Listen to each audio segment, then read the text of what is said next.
Aku milikmu malam ini.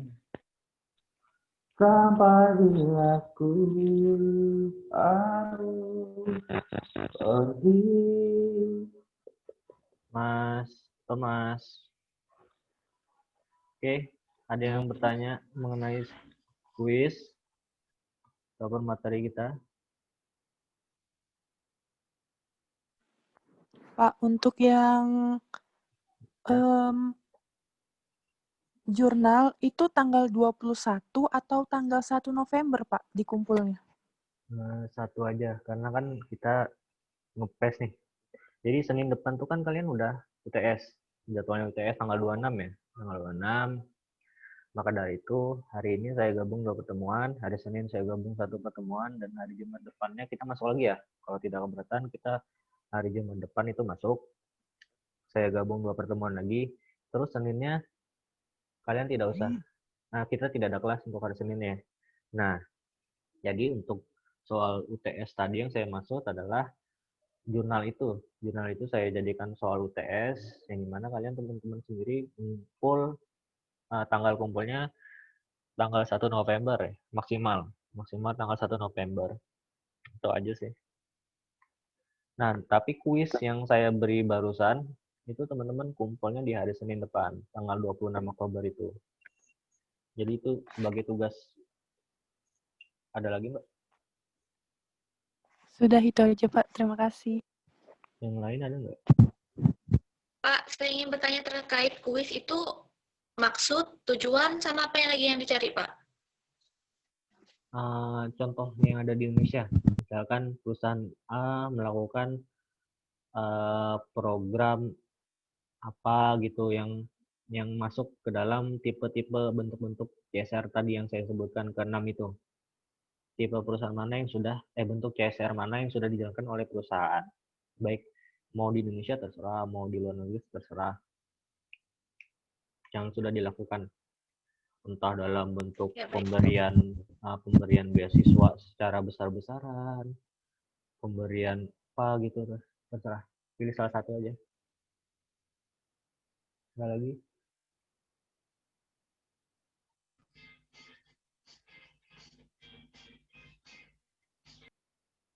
Ya, ada yang bertanya? Saya Pak, izin bertanya. Mana nih, Mas? Atas nama Resi Pratama Pak. Oh ya. Ya. Ya untuk yang terkait yang CSR itu Pak.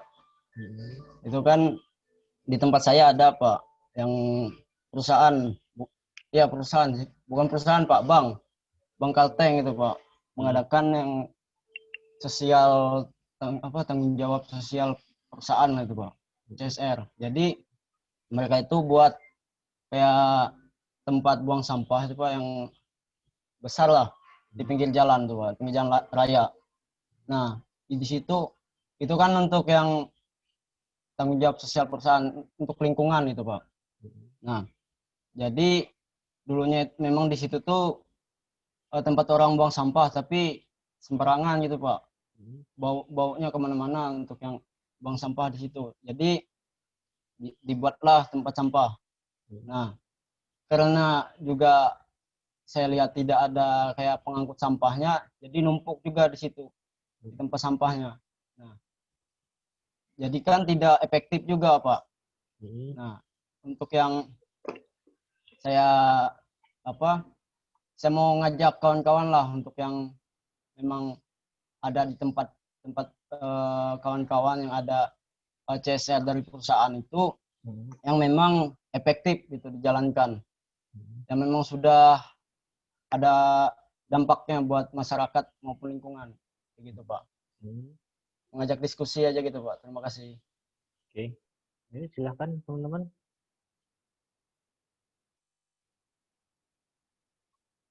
Ada yang menanggapi Mas Rizky tadi gimana seharusnya? Apa yang seharusnya diubah dari sistem yang seperti itu? Ada yang mau menjawab atau saya panggil namanya? Oke, Mas Misno. Gimana? Aku.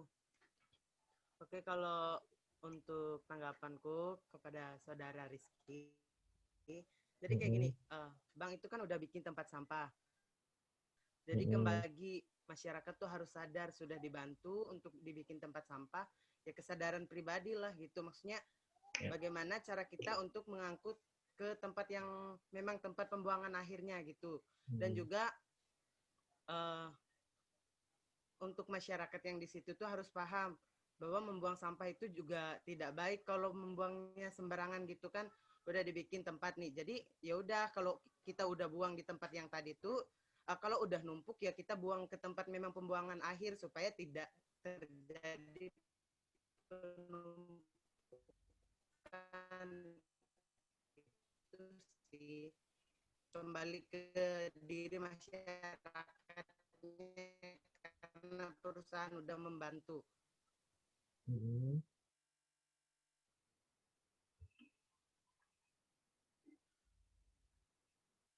Terus selanjutnya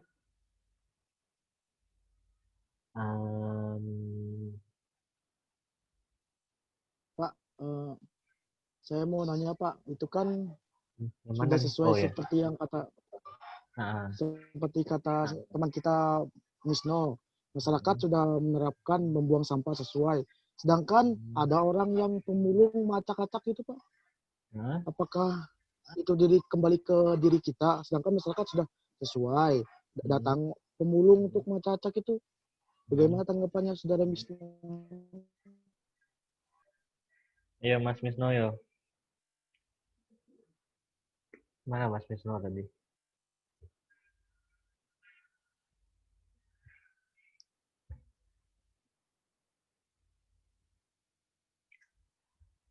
Mas Misno. Ini sanggahannya ditanyakan ke Mas Misno kan, Mas Yuda? Iya Pak, ya, kayak ya, seperti contoh tentang Perda Palangkaraya tentang pembuangan sampah kan sesuai jam. Sebagian masyarakat memang sesuai jam, tapi ada orang yang tidak sesuai. Betul, memang itu kembali diri kita masing-masing. Nah, sedangkan kita sudah sesuai, tapi tetap aja ada kayak contohnya pemulung yang tidak beraturan. Nah, pertanyaan saya, bagaimana untuk mengatasi itu semua? Ya, Mas Misno. Mana Mas Misno tadi? Om Misno mana? Mana Mas Misno tadi? Hilang. Ya Pak. Oh ya. Mana? Susah ya nyarinya ya di sini ya. Banyak banget. Bentar dulu. Siapa yang nanya? Yuda tadi. Apa Yud? Lah. Gini ulang, itu kan contohnya di Perda yang sudah ada di Palangkaraya yang tentang pembuangan sampah sudah tepat kan sebagian mahasiswa. Ya. Bentar dulu. Oke. Udah. Yuk. Nah itu kan sesuai seperti Perda yang di Palangkaraya yang membuang sampah sesuai waktu kan masyarakat sudah sesuai sebagian tidak. Nah kan bagaimana tentang pemulung yang sering menghambur-hamburkan sampah itu, apakah itu kembali kepada masyarakat itu atau bagaimana tanggapan Anda? Tanggapannya ya. Jadi kalau untuk aku sih, karena aku sering juga buang sampah di tempat pembuangan sampah. Kamu bilang tadi pemulung menghambur-hamburkan sampah. Pada dasarnya karena aku buang sampah dan aku ngelihat sendiri pemulung mereka setelah mereka mengambil sesuatu barang, misalnya kardus nih atau apa gitu, mereka ngembaliin lagi kok ke tempat asal, nggak segala menghambur-hamburi. Iya. Aku lihat waktu itu kan ada yang di Jalan Lawu tuh, aku buang sampah. Nah, sedangkan pemulungnya itu dipinggir-pinggirkan, pilih-pilih, sudah saya tegur, Pak, ini harap dimasukkan ke dalam. Terus katanya, nggak apa-apa aja deh, nggak usah mikirin, saya cari nafkah. ya saya nggak bisa anu lagi setelah itu. Kalau di daerah kami nih di Geobos sih itu tuh mungkin kembali lagi di situ ada nggak penjaganya gitu, penjaga tempat sampah. Soalnya di Geobos ada. Itu kebetulan tidak ada sih. Nah, itu kebijakan dari ketua lingkungan situ lagi. Itu sih tanggapanku. Oke, terima kasih. Oke, selanjutnya ada yang pembahasan yang lain. Oke, intinya Pak. Ya. Saya Pak mau menanggapi yang Yuda yang masalah yang pemulung yang nyerak-nyerak yang berantakin sampahnya tuh. Menurut saya itu kayak dimulai dari kitanya dulu. Kan kita yang mempunyai sampahnya itu. Jadi sebelum kita membuang ke tempat sampah itu sebaiknya tuh kita lah gitu Pak, mana sampah yang bisa daur ulang yang dicari sama pemulung itu, mana sampah yang nggak bisa didaur ulang. Jadi pas kita membuang nanti langsung kita kasihkan ke pemulungnya gitu Pak. Jadi dibilang ini sampah yang bisa didaur ulang, yang ini nggak bisa. Kayak mereka tuh nggak bongkar-bongkar sampahnya gitu lagi Pak. Oke, masalah yang bak sampah itu ya sip ya. Ada penggolongan sampah basah, sampah kering, dan lain sebagainya macamnya. Namun ini pernah menjadi bahasan di kelas sebelumnya yang saya ajarin kemarin bahwa ada pembahasan di mana mengenai lokasi gimana tuh yang di pasar besar tuh, Pelabuhan Rambang ya. Nah, jadi di situ banyak penjual yang di situ memang entah penjual atau masyarakat, pokoknya orang-orang di situ yang memang setelah berjualan ataupun ini banyak sampah-sampah yang dibuang secara sembarangan. Namun hasilnya adalah di situ kembali lagi kepada masyarakatnya. Jadi hal yang paling susah untuk dirubah itu adalah kebiasaan. Ya, kesadaran itu paling susah dirubah, maka dari itu harus ada terobosan-terobosan, inovasi-inovasi daripada pemerintah untuk mengubah hal itu. Ya minimal diminimalisir lah. Itu aja sih, Mbak. Oke, selanjutnya. Ada pembahasan yang lain ini, Pak, Mbak? mau nanya Pak. Ya. CSR tuh cuma berlaku untuk perusahaan yang punya dampak terhadap lingkungan lah Pak. Terus Ya. kalau perusahaannya kayak nggak ada dampak buat lingkungan. Nah terus CSR tuh berlaku hanya untuk perusahaan yang di skala besar atau perusahaan-perusahaan kecil juga ada tanggung jawab untuk melakukan CSR. Terima kasih Pak. Ya, untuk besar kecilnya mungkin saya kurang mengetahui. Cuman untuk skala perusahaan yang berhubungan dengan pencaplokan, pengeksploitasian sumber daya, misalkan perusahaan mineral, misalkan perusahaan tambang, emas dan lainnya, terus perusahaan kayu, itu masuk ke dalam tahap program CSR, TJSL, yang dimana bentuk dari implementasi dari TJSL itu merupakan program-program CSR, entah pemodalan, entah bentuk barang dan jasa, entah pelayanan secara cuma-cuma. Nah, terus perusahaan yang kedua, bank itu masuk juga, Bank Kalteng, Bank BRI, Bank BNI, Bank BCA itu masuk ke dalam TJSL, di mana bentuk daripada TJSL itu merupakan CSR, yang dimana CSR ini bisa berupa beasiswa, CSR ini bisa berupa bantuan, amal, dan lain sebagainya macamnya. Intinya perusahaan-perusahaan yang memang masuk dalam kategori TJSL ya, masuk dalam kategori undang-undang TJSL. Adapun terkait perusahaan yang memang tidak berkaitan dengan sumber daya alam atau sumber daya manusia, maksudnya sumber daya alam, perusahaan yang dalam skala kecil, misalkan itu mungkin tidak terkena dampak TJSL. Ibaratkan kalau misalkan produksinya aja kurang dari 1M, karena syaratnya harus pendapatan laba bersih itu 1M ke atas, perusahaan yang terkena TJSL itu ya. Nah, adapun perusahaan yang di bawah 1M itu mungkin akan sulit melaksanakan atau mengerjakan kegiatan-kegiatan CSR. Karena dari segi pendapatannya saja mungkin tidak cukup untuk membagi ataupun membagi dua dalam bentuk program satu, dalam bentuk program pendapatan bersih daripada perusahaan itu. Itu sih. Apalagi tadi pertanyaannya selanjutnya? Oke, itu aja. Ada lagi? Pak, saya mau nanya. Mm-mm. Misalnya saya memberi contoh, ada seorang aktivis melakukan pemberdayaan masyarakat selama sebulan. Mm-mm. Nah, kemudian dia menyimpulkan bahwa masyarakat di sana sangat rukun dan saling bergotong royong seperti itu dalam memajukan desa tersebut. Nah, namun setelah diperiksa kembali beberapa bulan ke depan, 2 bulan sampai 3 bulan ke depan, ternyata tidak ada kegiatan seperti itu. Nah, ternyata lebih diselidiki lagi bahwa masyarakat itu takut dianggap miskin, terus tidak mampu dan takut dianggap tidak bahagia di desa tersebut.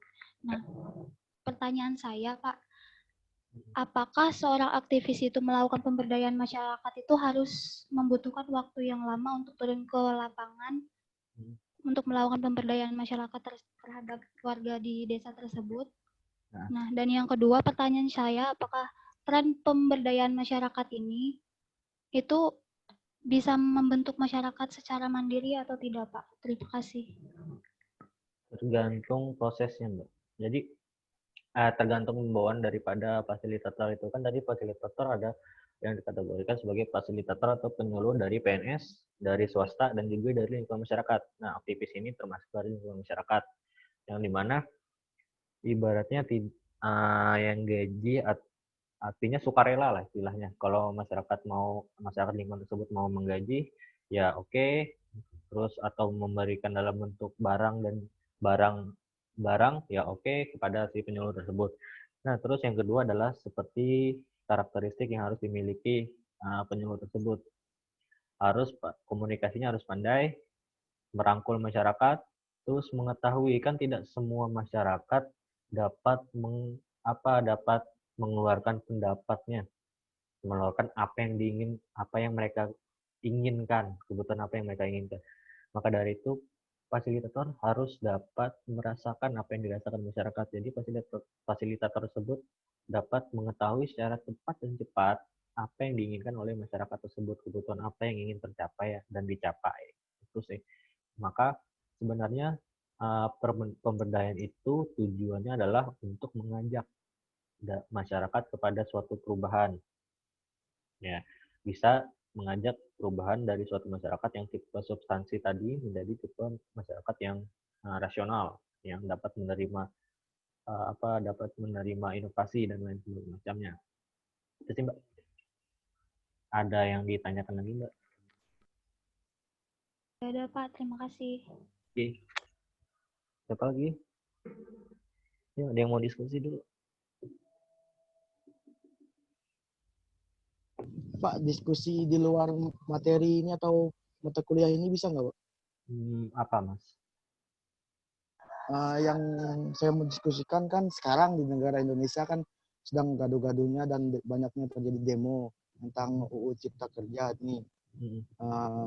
Tanggapan Bapak, bagaimana tanggapan Bapak tentang UU Cipta Kerja ini? Apakah lebih memihak kepada pihak masyarakat atau buruh, atau ada suatu kepentingan di dalam UU Cipta Kerja itu, Pak? Ya. Untuk menebak akan susah, Mas. Karena banyak kan versinya menurut di berita, dan versi yang terbaru menurut Dewan ini saja tidak dipublish ke publik, melainkan tapi sudah dikasih ke tingkat presiden. Nah, jadi yang kita ada adalah RUU Cipta Kerja yang 1000 berapa halaman gitu ya. Nah, itu pun saya belum begitu dalam lagi untuk membacanya.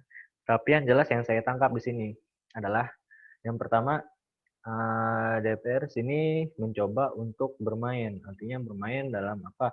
Misalkan ini kan RUU, artinya publik dapat mengakses itu semua. Dari akses informasinya saja kita kesulitan mencari. Kalau yang 1000 halaman dari pemerintah kemarin ya ada, tapi kan ada versi baru lagi yang disahkan. Kita nggak tahu, misalkan ada hal-hal yang berubah di dalamnya, namun dapat ditegaskan bahwa peraturan yang mengatur tentang ketenagakerjaan, tentang upah lembur dan sebagainya macamnya itu dapat tidak diubah, masih sama. Namun ada beberapa keuntungan-keuntungan lainnya yang dapat diterima oleh buruh di Undang-Undang Cipta Kerja tersebut. Nah, terus yang kedua adalah kalau misalkan di antara dua ya, milih dibatalkan ataupun dibahas ulang, saya lebih memilih bahas ulang karena Undang-Undang Cipta Kerja ini tidak semuanya jelek. Artinya ketika dibahas ulang, artinya kita hanya membahas hal-hal yang memang dinilai merugikan untuk katanya buruh dan lain sebagainya. Namun bentuk fisik daripada RUU itu sendiri yang sahnya oleh DPR itu saya tidak susah mencarinya ya informasinya. Jadi saya tidak terlalu berani lebih dalam lagi untuk menjelaskannya, tapi dilihat dari luarnya saja memang ini memang ada permainan. Cuman tidak tahu ini permainannya mengarah kepada siapa. Mengarah kepada investor kah atau mengarah kepada kepada masyarakat. Memang yang namanya pembuatan undang-undang suatu kebijakan itu pasti ada pasal di mana pasal-pasal itu adalah pasal titipan daripada pemegang pihak kepentingannya, pihak-pihak yang berkepentingan di dalamnya itu ada pihak-pihak di situ lah yang bermain. Oke, itu Mas. Ada yang kurang dari jawaban saya? Bisa Terima kasih, Pak. ditanyakan lagi. Bisa. Oke, sekarang saya tanya balik. Menurut Anda gimana RUU ini? Kalau saya baca tentang yang pasal 88C halaman 437, di situ kan di situ ditetapkan gubernur mengubah ke UMP. Awalnya kita menggunakan UMK, Pak. Nah, di situ saya tidak setuju, Pak, karena setiap daerah tuh memiliki pendapatan yang berbeda, Pak. Nah, di situ menurut saya tidak setuju di situ. Di pasal 88C halaman 437, Pak. Di situ saya tidak setuju. Pengubahan dari UMK ke UMP. Mungkin Bapak ada tanggapan atau apa, Pak, tentang pasal tersebut? Oke. Saya kembali, saya kurang mengetahui sih. Apa UMK unit apa ya? UMK itu apa ya? Lupa saya. Bentar. Upah menengah. Oh iya, upah minimum pusat kerja ya. Nah, ya sini. Ya, Pak. Ya. Nah, upah minimum. Nah, ada yang bisa jawab antara perbedaan UMP dan UMK, upah minimum kerja itu menjadi upah minimum menengah?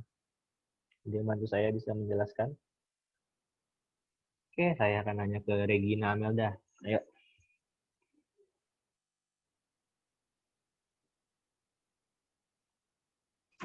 Ya baik Pak, saya akan menjawab.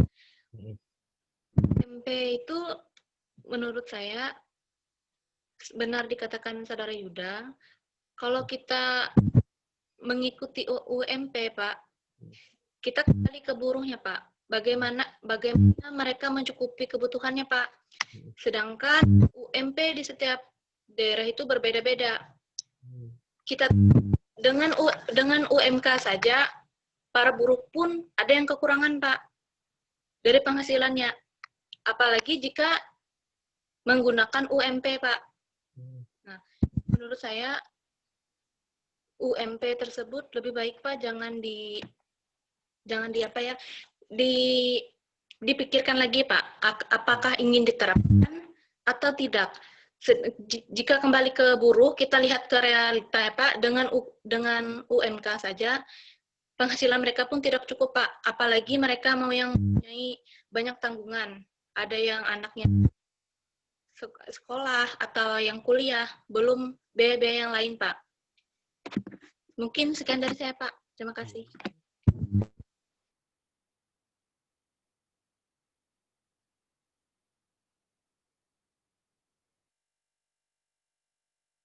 Oke, sebenarnya saya masuk dalam materi ya.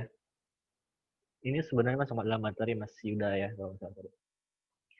Tapi materi ini akan saya bahas sebenarnya di hari Jumat depan mengenai undang-undang ketenagakerjaan, upah minimum dan lain sebagainya macamnya itu akan kita coba bahas di minggu depan ya, di hari Jumat. Oke, untuk Ada tanggapan lagi mengenai ini? Yang lain? Mana nih Mas Misno nih? Ya Mas Misno, ada tanggapan? Nggak ada Pak, karena nggak memahami. Oke. Oh, Mas Rizky ini mana? Ya, Pak. Nah, udah ditanggapin. Menanggapi soal yang UMP sama UMK tadi, Pak. Menurut saya itu kan kalau di Undang-Undang Cipta Kerja itu sebenarnya kan diatur untuk yang upah minimum itu apa ya, dipegang oleh atau diatur oleh pusat seperti itu Pak, oleh yang diterapkan UMP. Nah, jadi untuk UMK untuk kota atau kabupatennya dipangkas seperti itu Pak. Jadi yang mengatur apa kayak mengatur upahnya itu dipegang oleh pusat sepenuhnya Pak, untuk upah minimumnya. Jadi dari kabupaten dan kota ini sudah tidak ada wewenangnya lagi terkait upah minimum itu Pak. Sekian Pak. Terima kasih. Ya. Ada lagi?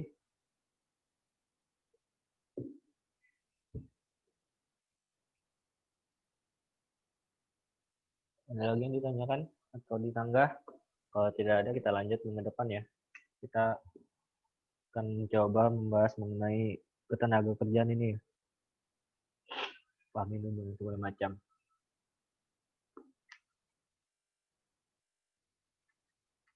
Oke, halo. Ada Iya, yang Pak. ditanggah? Iya, Pak. Tanya, Pak.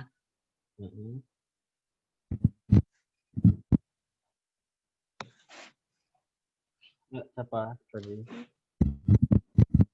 Saya Pak Regina.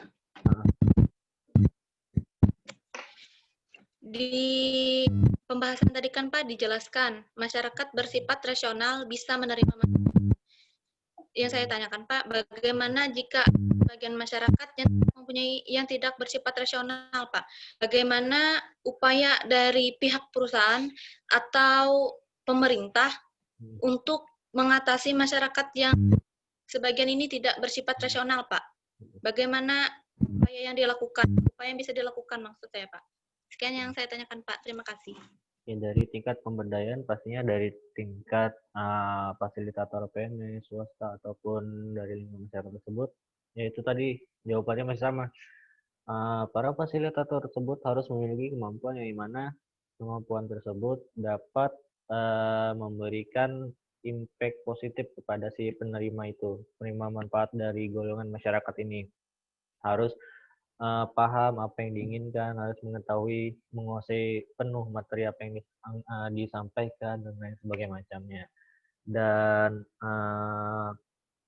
jika ada sebagian masyarakat masih yang jelas saya lupa apa tadi ininya, yang apa tipe-tipe masyarakat apa misalnya rasional, selain rasional itu apa yang pokoknya tipe masyarakat yang tidak mau menerima inovasi, tidak mau menerima pemerintah dari luar, itu artinya pasti konflik akan terjadi mengenai terhadap masalah masyarakat yang seperti ini, yang menolak orang luar masuk ke dalam lingkungannya, yang menolak memang benar-benar pemerintah, ya hampir samalah seperti kejadian di Kinipan yang teman-teman tahu itu ya. Nah, itu pasti akan ada konflik di situ. Akan ada konflik dan butuh proses untuk merangkul. Jadi untuk melakukan sebuah pembangunan itu semua pemerintah harus merangkul masyarakat, menjadikan masyarakat itu sebagai mitra, bukan hanya sebagai objek daripada pembangunan. Menurut saya itu Mbak. Baik Pak, terima kasih. Ada lagi yang mau ditanggapi? Gimana Mas Yuda tadi ya? Yang UU Cipta Kerja itu gimana Mas? Kalau mau kita bahas lagi minggu depan? Minggu depan aja Pak. Jujur saya belum mendalami ya kita kerja ini gimana. Bahkan untuk pemberdayaan saya bisa handle ya mata kuliah pemberdayaan pembangunan masyarakat ini bisa handle saya sebenarnya. Karena masih bersangkut paut dengan mata kuliah konsentrasi saya di S2 kemarin kan manajemen.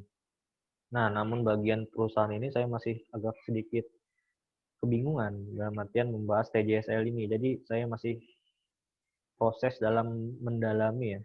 Nah, mungkin jika teman-teman belum puas ya sorry. Jadi bisa dapat lebih puasnya lagi mungkin di mata kuliah dengan Pak Saputra nanti ya, karena beliau memang expert di bidang UMKM dan sebagainya macamnya. Jadi itu aja sih. Ada lagi kalau ada yang dipertanyakan atau kalau tidak ada yang dipertanyakan atau disanggah, kita lanjut minggu depan aja. Lanjut hari Senin ya? Minggu depan. Nggak ada? Sepertinya tidak ada, Pak. Lanjut minggu depan aja. Oke. Hari Senin ya? Kita mulai masuk kepada pembahasan perusahaan-perusahaan. Iya, Pak. Nah, nanti saya kirim ini lupa saya. Kuisnya. Tanggal pengumpulannya kapan nanti saya kirim di Google Classroom ya. Oke, sekian. Terima kasih. Bisa udah selesai kok. Baik, Pak. Oke, terima kasih ya. Oke, Pak. Iya, Pak. Terima kasih balik, Pak. Oke.